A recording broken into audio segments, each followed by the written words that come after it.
Aku seharusnya bersabar hingga mendapat sebuah kebenaran. Aisyah, aku harap ada kesempatan kedua untukku, untuk hubungan kita, rumah tangga kita. Aku berjanji akan menebus semua kesalahan yang pernah aku perbuat. Aku masih menyayangimu, Aisyah. Tak kusangka, orang yang selama ini selalu kutunggu dan kunanti, kini benar-benar ada di hadapanku. Ya, dia Rafiq, yang sudah beberapa bulan tak pernah kutahu kabarnya. Tapi sekarang ia menangis dan meminta maaf. Sedangkan aku, hanya mampu meredam segala gejolak yang berkecamuk. Ada perasaan tak puas meski laki-laki ini memohon kemaafan. Ingin dia mengetahui, bahwa dulu aku benar-benar setia padanya, tak pernah selingkuh, apalagi berzina. Menjadi pertanyaan juga, siapa yang membawa Rafiq kemari? Lamunan semakin jauh, membuatku tak sadar bapak sudah datang kembali ke rumah Santi dan berada di dekatku. Sini nak Rafiq, biar Sineng bapak bawa, kita ke rumah kontrakan Sineng. Biar saya bawa Ica, Pak. Gak usah, bapak saja. Pinta bapak tegas sambil mengaisku dari pangkuan Rafiq. Usia bapak yang tak muda lagi, tapi masih kuat menggendong anaknya yang sudah dewasa. Mungkin karena bapak sudah biasa bekerja keras, memikul barang dagangan, hingga tenaganya masih sangat kuat. Rafiq mengikuti kami ke rumah kontrakan, aku dibaringkan di ruang tengah. Tak lama Rafka datang, wajahnya tampak lelah dan lesu, tetapi seperti apapun keadaannya, ia sempat memberi senyum ke arahku. Senyum yang menenangkan. Pak, sekarang kita bawa dulu Sineng ke rumah sakit. Kasihan lukanya harus segera ditangani, kalau dibiarkan takutnya ada apa-apa. Ajak Rafka sambil menghadap bapak. Perhatian dan kekhawatirannya semakin terasa. Aku menolak dengan menggerakkan tangan yang terasa berat ketika kuangkat. Ya sudah, bapak ikut saja. Apapun demi keselamatan Sineng. Sahut bapak setuju. Tunggu sebentar, Pak, saya cari mobil dulu, ujar Rafka. Ia berlalu, biasanya mobil Pak RT yang jadi andalan Rafka. Saya minta maaf, Pak, ucap Rafiq sambil tertunduk. Ia duduk memegang lutut dengan suara serak dan bergetar. Seketika dadaku berdebar, pasalnya selama ini aku tak pernah bercerita tentang masalah hubunganku dengan Rafiq pada orang tuaku. Tapi anehnya bapak dan ibu juga tak pernah bertanya atau curiga dengan hubungan rumah tangga kami. Merasa bersalah karena terlalu lama menyembunyikan hal ini, sebab aku terlalu takut bapak kecewa jika tahu alasan Rafiq menceraikanku karena apa. Tunggu Sineng sampai sehat dulu, baru kita bicarakan soal ini, ucap bapak tegas. Aku menautkan alis. Apa bapak sudah tahu tentang hubungan kami? Tapi dari siapa? Atau tadi waktu mereka bertemu di rumah Santi Rafiq sudah cerita? Ah, aku sangat ingin tahu. Wajah bapak tampak kecewa ketika bicara dengan Rafiq, tapi ia berusaha tenang. Bapak bukan seorang yang mudah marah. Ia akan berpikir sebelum bertindak. Aku sangat mengenal laki-laki penyayang dan selalu bersikap ramah, yang tampaknya kini tengah meredam amarah. Tak ada yang bersuara, hingga Rafka datang dan meminta bapak membawaku ke dalam mobil yang sudah ia siapkan. Rafiq pun ikut mengantarku ke rumah sakit. Sampainya di sana, Rafka meminta pada dokter agar memeriksa secara menyeluruh. Karena ada darah yang keluar dari hidung, risau jika ada luka dalam. Alhamdulillah luka yang kualami tak terlalu parah. Namun badanku mulai terasa sangat sakit dan makin kaku untuk digerakkan. Kepala berdenyut, sangat berat. Selesai dokter memeriksa dan meresepkan obat, aku meminta pulang. Namun, Rafka memaksa agar aku dirawat, tapi aku menggeleng. Rafka memaksa agar aku mau dirawat, setidaknya 1 hari saja. Ia ingin aku mendapat perawatan yang optimal. Jangan bandel, Ca, buat kesembuhan kamu juga. Mau ngomong aja susah gitu. Suara hilang, kalau dirawat di rumah, kasihan ibu sama bapak kalau lama sembuhnya. Gerutu Rafka ketika aku memegang tangan bapak. Dengan suara yang sulit kuucap, aku berkata ingin pulang. Sudah, Neng nurut. Nanti bapak minta ibu ke sini, gantian jaga, di rumah harus ada orang. Sekarang bapak pulang dulu. Tukas bapak. Nak Rafiq mau pulang atau ikut bapak? Tanya bapak sambil membalik tubuhnya ke arah mantan suamiku itu. Kalau bisa, saya tunggu di sini, Pak. Pintanya. Raut wajahnya memohon. Jangan, lebih baik pulang. Nanti Rafka juga akan pulang setelah ibu sama Diar datang. tolak Bapak tak mengizinkan. Aku semakin yakin bahwa Bapak sudah mengetahui status hubungan kami. Kalau begitu, saya akan pulang. Tapi nanti saya pulangnya kalau Ibu sama Diar sudah sampai ke sini, sahut Rofik. Ya sudah, kalau begitu, Bapak pulang dulu. Bapak tak menolak permintaan Rofik. Nanti, kalau si Neng sudah sehat, kamu datang ke rumah. Ada yang ingin Bapak bicarakan, ulas Bapak. Beliau pamit pada dua laki-laki yang masih menunggu. Kita keluar saja, biarkan Ica istirahat, ajak Rafka pada Rofik. Mereka berdua melenggang keluar meninggalkanku. Sambil menutup pintu, dan sebelum pintu tertutup, Rafka melambaikan tangan dan melempar senyum padaku. Mencium telapak tangannya sendiri, lalu meniupkan ke arahku dari jauh. Rasanya ingin tertawa melihat tingkah Rafka yang absurd. Sakitku mendadak hilang oleh kekonyolannya. Ada dua laki-laki di luar sana, yang sedang sama-sama menunggu keputusan. Aku harus benar-benar menyiapkan diri. Aku juga tak tahu apa yang akan Bapak katakan nanti. Semoga saja keputusan Bapak bisa diterima semua orang. Yang aku tahu, selama ini Bapak tak pernah memaksakan kehendaknya sendiri. Ia akan musyawarah hingga mencapai kata sepakat. Semoga saja kali ini pun begitu. Aku sadar perpisahan dengan Rofik bukan disengaja.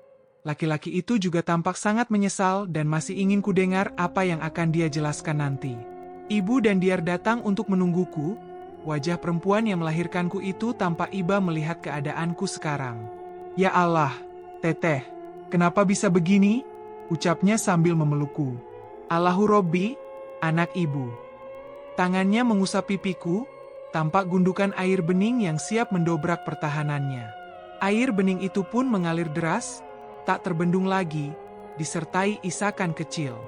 Berhasil membuat anak sulungnya ini ikut mengeluarkan air mata. Malah semakin sebak dan sesak dada melihat wanita yang selalu menyayangiku ini menangis. Bu, aku pulang dulu, titip Ica ya, Bu, ucapnya. Padahal aku bukan siapa-siapa, tapi malah menitipkanku pada ibuku sendiri. Ibu menjawab dengan anggukan, tampaknya masih sulit berucap karena masih menangis dengan suara tertahan. Terima kasih, Nak, ucap ibu serak. Cepat sembuh, Ca, besok aku jemput, istirahat dan makan yang lahap. Kalau besok belum sembuh, gak aku kasih pulang, jadi kalau mau pulang, harus sembuh. Ucap Rafka berbelit dengan nada mengusik.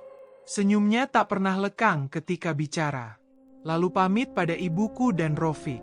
Aku melirik arah Rofik yang tampak kurang suka melihat sikap Rafka ramah padaku. Dek, A juga pamit pulang. Besok A datang ke rumah kita, ucapnya. Rumah kita? Iya, memang itu dulu rumah kita, tapi sekarang hanya rumahku. Mendengar kata itu, aku merasa kurang nyaman. Ia berbalik pada ibu. Saya minta maaf, Bu, ucapnya kemudian sambil meraih tangan ibu dan mencium punggung tangannya. Sudah, pulanglah dulu, sahut ibu lirih sambil mengusap lengan Rofik. Aku memanglah mantan istrinya, tapi tak ada yang namanya mantan mertua. Sampai kapanpun, ibuku adalah mertuanya. Setelah Rafka dan Rofik pulang, ibu cukup tenang, lalu memintaku agar istirahat. Subuh aku bangun, meminta ibu agar mengantar ke kamar mandi, ingin mengambil wudhu dan melaksanakan salat. Badanku sudah lumayan enteng, tak terlalu sakit seperti kemarin, tidurku juga cukup nyenyak. Selesai salat, aku kembali berbaring, menunggu hari terang. Karena hari ini aku akan pulang, tak betah berlama-lama di rumah sakit. Meski dapat perawatan terbaik, rasanya tetap tak menyenangkan. Perlahan ngantuk kembali menghampiri, aku kembali terlelap. Assalamualaikum. Aku menoleh ke arah sumber suara. Waalaikumsalam, sahutku. Seseorang berpakaian serba putih berdiri di samping ranjangku. Namun, aku tak dapat melihat wajahnya dengan jelas. Cukup. Uyut sedih melihat kamu menderita begini, ucap laki-laki itu tiba-tiba. Uyut? Uyut siapa? Tanyaku sambil menatap lekat wajah itu, tapi samar, tak dapat kutangkap gambaran wajahnya. Seperti ada yang menghalangi, padahal ia berdiri tak jauh dariku. Selama ini Uyut selalu ada bersama kamu, tapi ada dinding penghalang yang menyulitkan Uyut menolong kamu. Beliau menjeda ucapannya sesaat. Mintalah pada bapakmu, agar memanggil Uyut untuk selalu bisa menjaga kamu dari jahatnya makhluk itu. Sambungnya. Aku bertanya-tanya. Uyut ini apakah kakek buyutku? Kiai Tarsa. Beliau angguk. Dari dulu jarak kita dekat. Tapi dinding itu yang membuat kita jauh. Aku tak mengerti maksud dari ucapannya. Dinding? Dinding apa? Penasaran siapa laki-laki ini sebenarnya. Makhluk itu tidak ada apa-apanya jika kamu sudah dijaga Uyut. Bicaralah dengan bapakmu, biar Uyut yang selalu mendampingi dan menjaga keselamatan kamu. Uyut akan selalu mengikuti perintah, bahkan hingga ke anak cucu kamu. Mendadak sosok putih itu berubah menjadi harimau yang sangat besar dan menakutkan dengan dua taringnya yang tajam. Aku menjerit melihat harimau sebesar itu berada tepat di dekatku. Istighfar. Ca, kamu kenapa? Aku membuka mata, tampak Rafka panik memegang lenganku. Rafka, kamu mimpi apa? Ca? Tanyanya. Mimpi. Jadi tadi itu mimpi, tapi kenapa terasa begitu nyata? Aku menggeleng. Kita pulang hari ini, tapi apa kamu udah mendingan? Tanya Rafka. Iya, aku udah enakan. Makasih. Raf, maaf selalu merepotkan kamu. Pengennya sih kamu merepotkan begini tiap hari, ucapnya terkekeh. Kamu itu memang aneh, tukasku. Aneh kenapa? Ia menatapku. Direpotkan orang malah senang. Udah gitu nggak pernah lihat kamu marah. Yang aneh lagi, kamu bisa nikah sama Jin, celetuku. Tadinya hanya ingin bercanda, tampak wajah Rafka berubah sendu. Maaf, Raf. Melihat perubahan raut wajahnya, sontak aku merasa tak enak hati dan meminta maaf. Rafka kembali mengulas senyum. Gak apa-apa, nanti, kan nikahnya sama kamu, sahutnya. Aku pikir dia akan marah. Ternyata tidak. Aku pun tersenyum. Kalau saja makhluk itu adanya di tubuh Rofik, bukan di tubuh Beinenah, pasti sudah aku hajar habis-habisan, ucap Rafka. Kok gitu? Iya, wajah secantik ini harus babak belur. Luka-luka begini, mau balas hajar. Kasihan juga wajahnya punya Beinenah.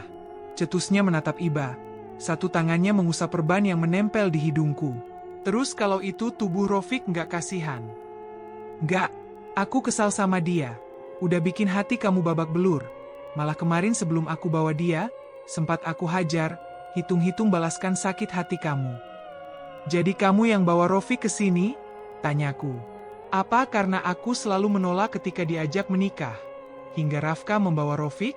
Ya, memang selama ini alasannya aku belum siap menikah lagi, karena tak ingin membenarkan tuduhan Rofik. Aku ingin melindungi nama baik keluarga dan kepastian kalau Rofik benar-benar melepaskanku. Iya. Biar semua jelas, gak ada lagi fitnah yang dilontarkan terhadap kamu. Yang kamu lakukan sudah banyak untuk aku. Takut gak bisa balas semua kebaikan kamu. Aku menghela napas panjang. Apa mungkin Rafka juga yang memberitahu bapak soal hubunganku dengan Rofik? Entahlah, aku harus kesal atau senang. Sekarang malah aku dilema memikirkan apa yang akan bapak putuskan. Aku nggak minta kamu balas. Ini juga untuk ketenangan hati aku, biar semua jelas. Tapi nggak mungkin, kan? Seseorang melakukan sesuatu tanpa mengharap balasan. Aku sedikit menyindir. Ca, yang pernah aku tolong bukan cuma kamu. Jangan hanya karena aku sayang kamu, terus mikir setiap tindakan aku harus kamu balas. Tapi kalau kamu maksa pengen balas yang nggak apa-apa, bisa dengan cinta kamu misalnya, itu cukup kok. Gak enak ujungnya. Padahal cuma itu. Rafka berucap lirih. Tunggu keputusan bapak, sahutku. Baiklah, bidadari. Senyumnya kembali mengembang. Apa spesialnya aku buat kamu, Raf? Sedangkan aku ini sangat banyak kekurangan. Pakai nanya, ya karena kamu orang pertama yang aku cinta. Dan kamu itu, apa? Semangatku. Ia tersenyum. Bicara terlalu banyak dengan Rafka, membuat aku seperti hanyut dan hampir tenggelam. Setiap kata yang ia ucap seperti mengandung gula, meski selalu dicampur dengan kekonyolan tapi terdengar tulus. Ibu dan Diar masuk ruanganku, entah sudah dari mana, lalu bersiap membawa kembali barang bawaan yang mereka bawa kemarin. Setelah Rafka selesai mengurus semua biaya selama aku dirawat di rumah sakit ini, kami berangkat pulang. Rafka membawaku pulang, dan ibu mengajak menginap di rumahnya. Tapi aku menolak. Aku sudah dewasa, meski sendiri harus bisa hidup mandiri, tak ingin selalu membebankan hidupku pada orang tua. Dari kecil mereka mengurus dan membesarkan, sedangkan setelah dewasa, sebagian anak tak mampu membalas segala kebaikan dan pengorbanan mereka. Namun, aku yakin setiap orang tua akan sangat ikhlas membesarkan dan menjaga anak-anaknya, tanpa mengharap pamrih maupun balas. Aku menunggu kedatangan Bapak, ingin menanyakan tentang sosok kakek buyut yang datang menghampiri di mimpiku tadi. Ibu pulang dulu ya, Teh. Nanti biar ibu minta Bapak ke sini. Nanti ibu nginep di sini kalau kamu nggak mau pulang ke rumah ibu, kata ibu. Beliau memisahkan pakaian salin milikku dan memasukkan kembali ke lemari. Iya, Bu, makasih. Teteh juga ada yang mau diomongin sama Bapak, ucapku. Teteh nggak apa-apa sendirian sekarang? Tanya ibu masih merisaukan anaknya. Nggak sendirian, Bu, ada Rafka, sahutku. Rafka mungkin tengah merokok di luar. Biasanya dia akan menjauh, karena aku juga tak suka asap rokok. Ada Bei Nenah juga, sambungku. Emangnya Bei Nenah sudah sembuh? Kan kemarin udah Bapak urus sama Rafka, ulasku. Pikirku mungkin istri Mang Tatang itu sudah baik-baik saja. Kata Bapak, jinnya masih ada di tubuh Bei Nenah. Aku terperangah. Biasanya tak pernah lama jika ada yang kerasukan, Bapak bisa dengan cepat membantu mengeluarkan jin tersebut dari tubuh orang yang dirasuki. Namun, mengapa jin yang merasuki Bei Nenah tak mau pergi? Jadi Bei Nenah belum sembuh. Makanya ibu tanya kamu nggak apa-apa sendiri di rumah. Ibu khawatir. Enggak apa-apa, Bu. Ada saya yang jaga Ica. Ibu bisa pulang dulu, biar saya di sini sama Ani. Santi juga ada.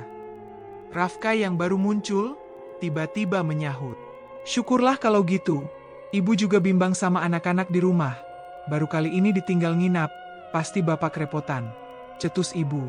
Ya, selama ini ibu tak pernah menginap di rumahku, karena punya anak kecil yang harus diurus. Jika bepergian, pasti mereka selalu dibawa. Tapi karena kali ini ibu perginya ke rumah sakit untuk menjagaku, adik-adikku dijaga Bapak. Ibu menatapku iba, mengusap lembut pipi yang masih lebam, tampak gurat kesedihan di wajahnya. Setelah mengemas kembali pakaian bawaan, lalu ibu dan Diar pamit.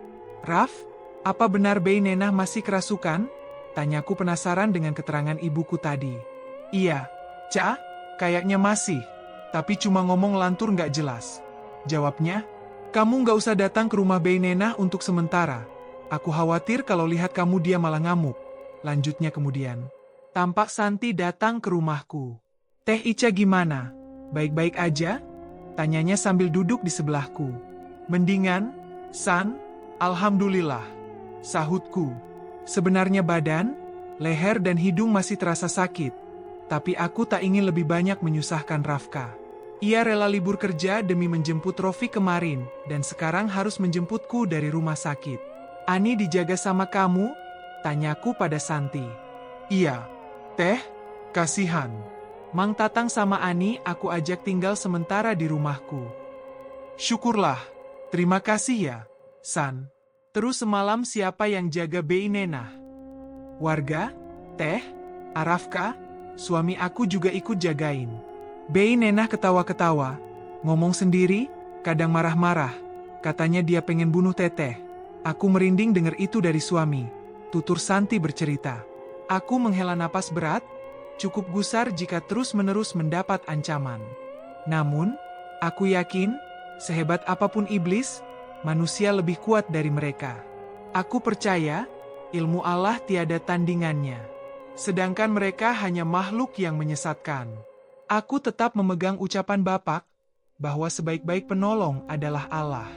Gak usah takut, Ca, aku akan jaga kamu, cetus Rafka menenangkan. Ia selalu siaga. Aku beruntung mengenal Rafka, ia cukup berani dan selalu berjanji akan menjagaku, meski kadang sikapnya menyebalkan. Teteh malam ini tidur di rumah aku aja, biar suami aku sama Rafka yang jaga Bei Nenah, usul Santi. Iya, San, insya Allah. Aku ke pabrik dulu sebentar, Ca, ada urusan. Zuhur aku pulang, kamu kalau nggak ada temen, ikut Santi aja ya, ucap Rafka. Iya nggak apa-apa, Raf, sahutku. Terima kasih, ucapku kemudian. Nggak perlu terima kasih, kalau kamu sakit, aku juga sakit. Aku ingin kamu baik-baik saja, jawab Rafka. San, aku titip Ica sebentar. Ya, kalau ada apa-apa, telepon saja, pinta Rafka pada Santi. Santi angguk mengiyakan. Rafka pun berangkat. Aku tak tahu pagi tadi ia sarapan apa belum. Di kampung ini tak ada yang jual makanan. Biasanya aku yang masak untuknya dan keluarga Bey Nenah. Aku meminta Santi dan Ani pulang, karena dia punya anak kecil. Katanya sekarang anaknya masih tidur. Gusar jika anaknya bangun. Aku tak masalah sendiri. Tengah menunggu bapak juga. Lagi pula banyak yang jaga Bey Nenah. Tak mungkin menggangguku. Ya sudah, aku pulang. Nanti aku antar sarapan buat teteh. Harus minum obat, kata Santi. Aku berterima kasih. Banyak orang-orang baik yang peduli di sekelilingku. Aku belum bisa beraktivitas seperti biasa. Tubuhku masih sedikit lemah. Namun, badan rasanya kurang nyaman. Dari kemarin tak mandi. Memaksakan bangkit untuk membersihkan diri. Rafka, kok balik lagi? Tanyaku ketika keluar dari kamar mandi melihat laki-laki itu sudah kembali. Padahal ia berkata ada urusan di pabrik. Aku bawa sarapan buat kamu, ucapnya. Setelah berganti pakaian, aku kembali menghampiri Rafka.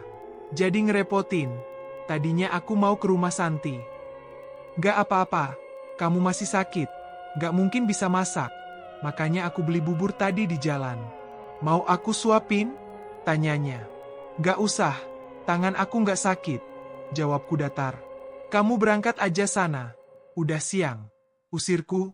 Mau lihat kamu makan dulu, terus minum obat, baru aku pergi. Kuku Rafka. Ah, dia itu memang selalu memberikan perhatian lebih.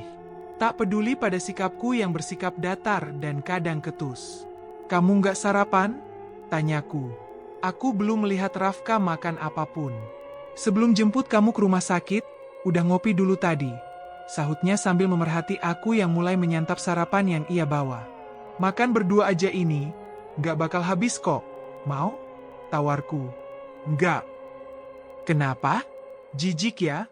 Celetuku sambil terus makan. Bukan, nanti kamu nggak kenyang. Aku sudah bilang, kamu harus makan banyak, biar cepat sembuh. Tatapannya lekat dan serius. Biasanya dia selalu mengusik. Assalamualaikum. Waalaikumsalam. Sahutku dan Rafka serentak. Ternyata Rofik yang datang. Ia tertegun melihatku dan Rafka duduk berhadapan. "MA masuk A," ucapku gugup. Entahlah, aku khawatir laki-laki yang sudah menjadi mantan suamiku itu melihatku berdua dengan Rafka. Bukan karena aku masih mencintainya, hanya tak ingin kalau dia berprasangka untuk kesekian kali. "Gimana sekarang, Dek? Masih sakit?" tanya Rofik sambil duduk bersama kami. "Alhamdulillah, mendingan," jawabku. Tak banyak bicara, aku kembali melanjutkan menghabiskan bubur lalu meminum obat. Sejurus kemudian, Bapak datang. Kami berempat berkumpul. "Rafka, katanya mau ke pabrik?" tanyaku. Berharap urusanku dengan Rofik tak dihadiri laki-laki itu. Merasa tak nyaman saja. Bukan bermaksud ingin menjauhinya, ini urusan rumah tanggaku dan Rofik. "Gak jadi," sahutnya singkat. "Katanya tadi ada urusan. Pasti penting," desaku. "Gak apa-apa, Neng, biar Rafka di sini," sela Bapak. Aku tak bisa melawan. "Syukurlah, semua sudah berkumpul. Ada yang ingin Bapak sampaikan," ucap Bapak serius. Kami bertiga siap mendengarkan. "Rofik, apa benar kamu sudah menceraikan si Neng?" tanya Bapak mulai menginterogasi. "Iya, Pak, tapi saya nggak bermaksud, men." "Sejak kapan itu?" Bapak memotong ucapan Rofik. Tatapannya makin serius, memuat Rofik tak berkutik. "Sudah lebih 4 bulan, Pak." "Kenapa Neng gak ngomong sama Bapak soal ini?" tanya Bapak padaku. Biasanya beliau memang lembut, tapi jika raut wajahnya sudah serius, aku cukup takut. "Maaf, Pak, Bukan maksud sembunyikan semua dari Bapak. Tapi, lidahku keluh. Tak sanggup mengatakan alasan Rofik menceraikanku. Saya yang salah. Pak, jika diizinkan, saya ingin memulai kembali berumah tangga dengan Ica. Maafkan saya. Rofik menyela. Mungkin jika masih dalam masa idah, Bapak akan serahkan semua keputusan sama si Neng. Tapi sekarang sudah lewat masa idah. Bapak nggak bisa kasih si Neng. Dia sudah jadi hak Bapak kembali. Seharusnya, sebagai seorang laki-laki sekaligus suami, kamu harus bisa bersikap dewasa. Beberapa bulan kamu biarkan si Neng, tanpa Bapak tahu, tanpa kamu datang secara baik-baik. Bapak kecewa sama kamu. Rofik menunduk mendengar ucapan Bapak yang panjang lebar, tak menyela tak pula membantah. Bukannya kamu juga tahu, kalau si Neng ini ada makhluk yang mengincar dan ingin mencelakai? Harusnya kamu jadi pelindung untuk dia. Setidaknya bermusyawarah dengan Bapak sebelum menjatuhkan talak. Bapak menjeda ucapannya. Iya, Pak, saya salah, terlalu terburu-buru karena emosi. Jadi sekarang, relakan si Neng, kecuali kalau si Neng sendiri yang minta kembali sama kamu, tutur Bapak tegas. Bapak menunjukkan suara lantangnya. Kasih saya kesempatan sekali lagi, Pak, saya menyesal. Rofik beralih menatapku. Dek, mohon, kasih kesempatan. Janji nggak akan ulangi lagi kesalahan ucap Rofik memelas. Maafkan aku, aku nggak bisa. Lagi pula keluarga juga nggak setuju kita menikah.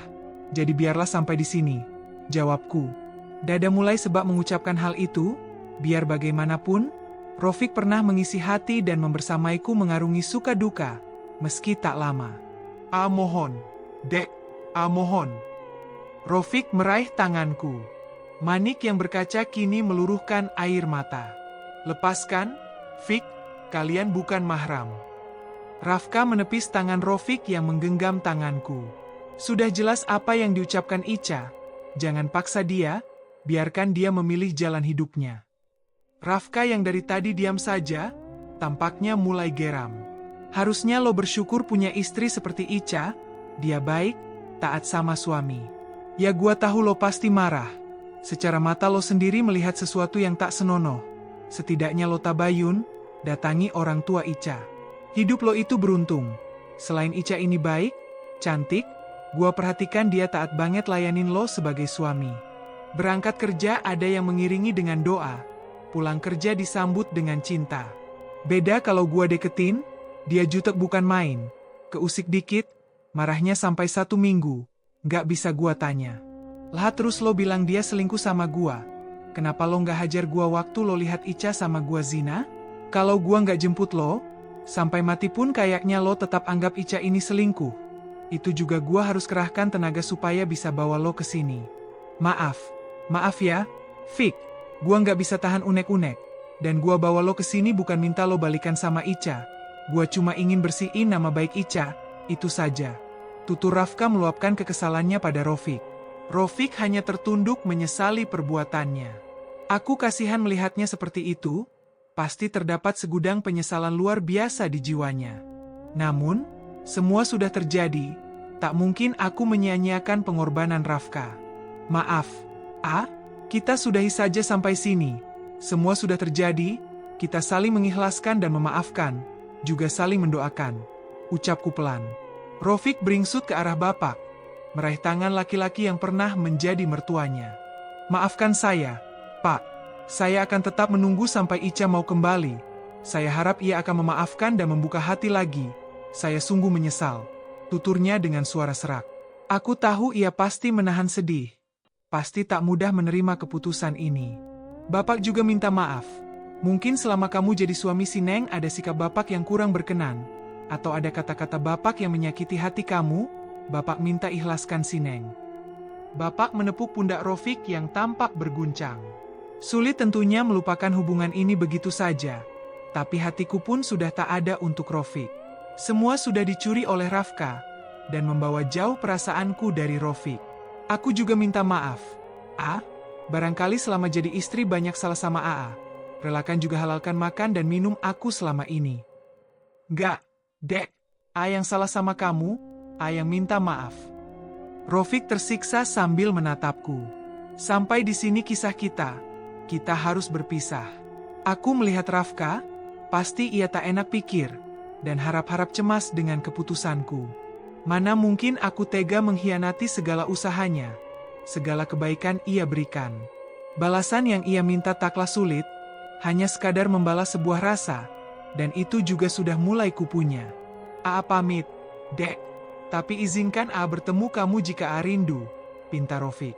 Tatapannya kembali lekat, tampak memelas mengharap aku luluh kembali. Aku tak bisa mengiyakan permintaan Rofik, tak bisa membiarkan dia seenaknya menemuiku. Kami sudah tak ada hubungan apapun. Kamu bisa datang kapan saja ke rumah Bapak. Pintu selalu terbuka lebar. Sahut Bapak membantuku menjawab. Iya, Pak, terima kasih. Rofik pun pamit. Sebelum ia pergi, Bapak sempat berpesan agar perceraian kami segera diselesaikan di pengadilan. Mantan suamiku itu tak menjawab, ia berlalu tak menanggapi permintaan Bapak. Mungkin dia kecewa, karena jika sudah resmi bercerai di pengadilan, tak ada lagi kesempatan untuknya. Tinggal aku, Bapak dan Rafka di rumah ini, segan dan malu pada Bapak yang sekarang sudah tahu segalanya. Satu perkara sudah selesai, sekarang Bapak mau tanya sama Neng. Kenapa Neng pendam semua ini sendiri? Kenapa nggak bilang sama Bapak atau sama Ibu? Tanya Bapak. Wajahnya begitu serius. Apa mungkin Bapak marah dengan sikapku yang selalu menyimpan masalah sendiri? Aku cuma takut Bapak marah dan kecewa, karena perceraian ini sama sekali di luar dugaan. Jawabku sambil tunduk. Tak berani menatap wajah laki-laki bermata sayu itu. Kalau bukan karena Rafka, Bapak nggak akan tahu masalah ini. Kalau Rafka juga nggak bawa Rofik, entah sampai kapan Neng akan jujur dan mungkin masalah ini nggak akan selesai. Apapun masalahnya, berkata jujur itu lebih baik. Jika disimpan sendiri, bukannya selesai, malah bisa saja fitnah itu akan terus berkembang menjadi kebencian. Ulas Bapak dapat kurasa, Bapak sangat kecewa dengan sikapku. Aku juga menyadari kesalahan itu, terlalu lama menyimpan rahasia hingga 4 bulan lamanya, dan berkat Rafka juga semua selesai hari ini. Maafkan aku, Pak. Sudahlah, ingat Neng, mulai sekarang, jangan sembunyikan apapun, biar Neng istri orang, tapi Bapak sampai kapanpun adalah orang tua kamu dan akan menerima setiap baik buruknya Neng sebagai anak. Lirih Bapak. Aku ingin menangis dan memeluk Bapak. Ingin mencurahkan rasa sakit yang dulu pernah menyiksa. Terima kasih, Nak Rafka, sudah mau membantu menyelesaikan masalah ini. Kalau kamu nggak bertindak, si Neng akan tetap kuku dengan sikapnya. Tutur Bapak. Saya ngerti perasaan Ica, Pak. Dia begitu karena merasa nggak bersalah. Hanya ingin mempertahankan harga dirinya. Ungkap Rafka membelaku. Iya, karena penjelasan kamu, Bapak mengerti. Ucap Bapak. Waktu itu kamu melamar anak Bapak. Sekarang Bapak akan terima lamaran itu. Sambungnya kemudian. Aku tercengang mendengar ucapan Bapak. Rafka melamar? Perasaanku tak menentu dengan jantung yang mulai berdetak kencang. Alhamdulillah, terima kasih, Pak. Sahut Rafka senang. Bibirnya tersenyum lebar. Tapi saya serahkan semua keputusan sama Ica. Pak, takutnya dia nggak setuju dinikahkan sama orang ganteng kayak saya. Godanya sambil melirik arahku. Aku makin menunduk, malu. Sudah biasa Rafka mengusik, tapi kali ini berbeda. Ada rasa yang membuncah.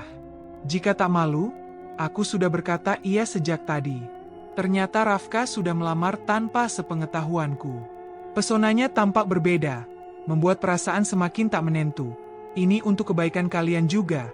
Perempuan gak baik lama-lama sendiri, bisa jadi gunjingan orang. Malah kalian juga sudah sangat dekat. Nanti bisa jadi fitnah karena selalu terlihat bareng-bareng. Kalau sudah nikah, kamu juga bisa jaga si Neng. Biar Bapak nggak khawatir, tutur Bapak menasihati. Kalau untuk jaga Ica, nggak perlu diminta. Dengan siap akan saya jaga semampu saya. Cuma saya nggak bisa paksa perasaan Ica. Pak, kalau dia nggak suka, saya nggak mau memaksa. Bapak yakin, si Neng juga pasti suka sama kamu, cuma masih malu-malu. Jawab Bapak melirik arahku. Semoga saja kalau kalian bersatu, bisa melepaskan kamu dari pernikahan aneh itu dan Bapak juga yakin, kamu bisa menjaga si Neng. Iya, Pak, insya Allah saya akan jaga amanah yang Bapak percayakan. Akan saya jaga jiwa dan raganya sebisanya. Saya sangat menyayangi Ica, Pak. Rafka melempar senyum ke arahku. Senyum itu kini tampak berbeda. Perasaan apa ini? Dalam sini serasa penuh dengan wangi bunga setaman, semerbak harum. Membuatku ingin menari-nari, merasakan bahagia yang tak terhingga. Karismanya begitu lain dari biasa. Ia sangat dewasa juga berani, sangat mengerti dan memahami bagaimana cara memperlakukan seorang perempuan. Bukan hanya itu, dia juga sangat menghormati dan menjaga harga diri seorang wanita. Ah, Rafka, maafkan aku yang selama ini mengabaikan perasaanmu. Kini aku sadar, aku pun mencintainya. Semoga ada jalan terbaik untuk kami meraih ibadah dalam ikatan pernikahan. Biarlah cinta itu suci dengan ikrar janji melalui sebuah ikatan halal. Bukan hanya sekadar ucapan tanpa pembuktian. Setelah urusan selesai, Rafka melanjutkan pergi ke pabrik yang tadi sempat ia tunda. Pak, aku tadi mimpi didatangi Uyut. Ucapku. Uyut? Mimpi seperti apa? Uyut bilang suruh bilang sama bapak. Biar Uyut jaga aku, wajahnya nggak terlalu jelas. Dari nada suaranya sangat sedih melihat kondisi aku, tapi tiba-tiba Uyut berubah jadi harimau. Jelasku. Ingin tahu apa jawaban bapak tentang ini? Karena ini juga baru kali pertama aku didatangi kakek buyut. Itu pasti sang penjaga. Neng, sepertinya dia sudah mulai berani mendekati, padahal bapak sudah membentengi agar dia nggak bisa dekati Neng. Terus, aku harus gimana, Pak? Jangan dengar apa yang dia ucapkan. Jangan terima. Itu musyrik, mempercayakan keselamatan selain kepada Allah. Kita manusia, lebih tinggi derajat dibanding mereka. Apa mereka nggak bisa menjaga tanpa kita diminta? Biasanya sih nggak bisa. Mereka harus punya ikatan, seperti sebuah perjanjian. Ibarat kita harus membeli, karena nanti akan panjang sampai ke keturunan Neng, apalagi Bapak sudah menyekat agar mereka nggak bisa mendekati kamu. Jelas Bapak. Apa sosok itu yang Bapak bilang ada di depan rumah? Soalnya aku juga pernah lihat. Neng pernah lihat? Iya, harimau, sangat besar di depan rumah. Kalau gitu, Neng harus kuat, jangan tergoda. Mereka akan semakin menawarkan bantuan ketika kita dalam kesulitan. Dia tahu sekarang Neng dalam kesulitan. Namun yakinlah, Allah sebaik-baik penolong. Pungkasnya. Aku mengerti dan akan selalu ingat pesan Bapak. Tak ada yang maha besar selain Allah. Sekuat apapun kehebatan mereka, ilmu Allah lebih tinggi dari segalanya. Sebelum pulang, Bapak berkata akan menjenguk Bey Nenah lebih dulu dan memintaku agar tak ke rumah Bey Nenah sebelum jin dalam tubuh wanita itu pergi. Aku mendengar jeritan kuat dari rumah Bey Nenah. Alhamdulillah, usaha Bapak membuahkan hasil. Bey Nenah sudah kembali seperti sedia kala. Aku memaksakan diri menjenguknya. Perempuan yang sudah kuanggap orang tuaku sendiri itu, tampak tengah menangis terseduh sambil memeluk Ani yang juga ikut menangis. Aku berhambur ke arahnya. Bapak pulang dulu. Neng, kalau ada apa-apa, panggil Bapak. Nanti malam Neng mau tidur di mana? Tanya Bapak. Di sini aja, Pak. Nemenin Bey Nenah, atau di rumah Santi? Jawabku. Tapi kata ibu mau nginep. Bilang gak usah jadi aja, Pak. Tadinya Bapak juga mau minta ibu kamu saja yang menginap, biar ada teman. Atau Neng hari ini nginap di rumah Bapak. Gak usah, Pak. Ibu nanti kerepotan, adik-adik pasti mau ikut kalau diminta ke sini. Neng di sini saja.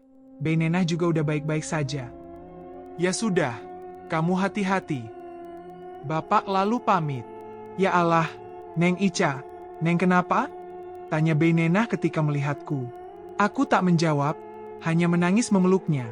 Kasihan dengan tubuhnya yang pasti kelelahan 2 hari dikuasai jin yang ingin mencelakaiku. Diikat menggunakan tambang, juga kadang dipegang warga dengan begitu kuat.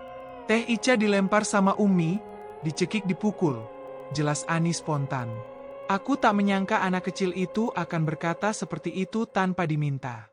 Astagfirullah, maafkan Bibi Neng. Ucap Bey Nenah terisak. Merasa bersalah mendengar penuturan anaknya bahwa penyebab aku lebam-lebam adalah dirinya. Bukan, Bey, bukan salah Bibi. Aku yakin Bibi juga nggak sadar. Karena ini ulah makhluk yang waktu itu pernah mengancam aku, dengan cara merasuki Bibi, jadi dia bisa mencelakai terangku. Bei Nenah pasti sangat tersiksa. Sudah 2 kali jadi sasaran makhluk tersebut. Semakin bersalah pada Bei Nenah, gara-gara aku istri Mang Tatang itu harus menderita. Badan bibi sakit semua. Apa bibi kurang iman, Neng? Sampai selalu kerasukan. Kebimbangan meliputi wajahnya, dengan sisa-sisa air mata. Enggak, Bei, aku yakin iman bibi kuat. Hanya saja kalau sudah ada jalan masuk, memudahkan mereka merasuk lagi, jadi bibi harus kuat, banyak zikir dan istighfar. Beberapa hari berlalu, Bei Nenah sudah bisa melakukan aktivitas seperti biasa. Begitu juga aku, rasa sakit akibat pukulan dan hantaman sudah berkurang. Hari ini aku mau bayar kontrakan, kataku pada Rafka yang kebetulan hari ini libur. Aku juga mau ke rumah mama sekalian bayar kontrakan ini. Kalau kamu nggak keberatan, aku mau ajak kamu ketemu mama. Kalian udah kenal, tapi aku pengen kenalkan kamu sebagai seorang calon istri, ungkapnya. Ya udah, kita pergi sama-sama. Jalan kaki nggak apa-apa. Motor kamu kenapa? Rusak? Tanyaku heran. Nggak kenapa-napa, cuma pengen jalan kaki aja bareng kamu, ucapnya segan. Terserah, asal jangan macam-macam, ulasku mengancamnya. Ya emang aku mau ngapain? Cuma jalan kaki aja, makin lama sampai ke sana, makin lama aku bisa jalan sama kamu. Rafka mengecilkan mata. Ih, genit. Aku mencebik. Rafka terkekeh. Aku segan sama warga. Nanti mereka mikir apa kalau kita jalan bareng. Kita nggak ngapa-ngapain, cuma jalan kaki aja. Kalau mereka mau grebek ya udah, aku pasrah aja, malah senang. Kumat. Aku pamit pada Bei Nenah, dan berjalan menuju kampung rumah orang tua Rafka. Kalau tahu mau dikenakan sama mama kamu, tadi harusnya aku ganti baju dulu, cetusku. Cantik kok gitu juga, puji Rafka sambil terus berjalan. Melewati pematang sawah, membentang luas dan kosong, karena padi sudah dipanen. Bidadari, mulai sekarang, kontrakan kamu, aku yang bayar, sama kayak punya Bei Nenah, pinta Rafka. Jangan deh, Raf, aku masih punya uang kok, tolakku lembut. Aku juga masih menyulam manik-manik yang selalu Rafka bawa. Meskipun gara-gara kejadian waktu itu terpaksa menghentikan pekerjaanku sementara. Gak usah nolak, sekarang kamu tanggung jawab aku. Kata siapa? Kita, kan belum nikah, aku masih bisa bayar sendiri, ucapku ketus. Hadeuh, kapan luluhnya hati kamu, Ca? Untuk sekarang, biar saja begini, aku nggak mau jadi beban buat siapapun, jawabku sambil tersenyum. Iya, aku nggak bisa maksa. Tapi kamu jawab serius, kamu suka nggak sama aku? Tanyanya. Pertanyaan yang sebenarnya tak perlu ku jawab. Kamu pasti tahu jawabannya, sahutku sambil terus berjalan. Aku mau dengar langsung, bukan cuma anggukan, tapi terucap dari bibir kamu yang manis. Godanya membuatku salah tingkah. Bersambung.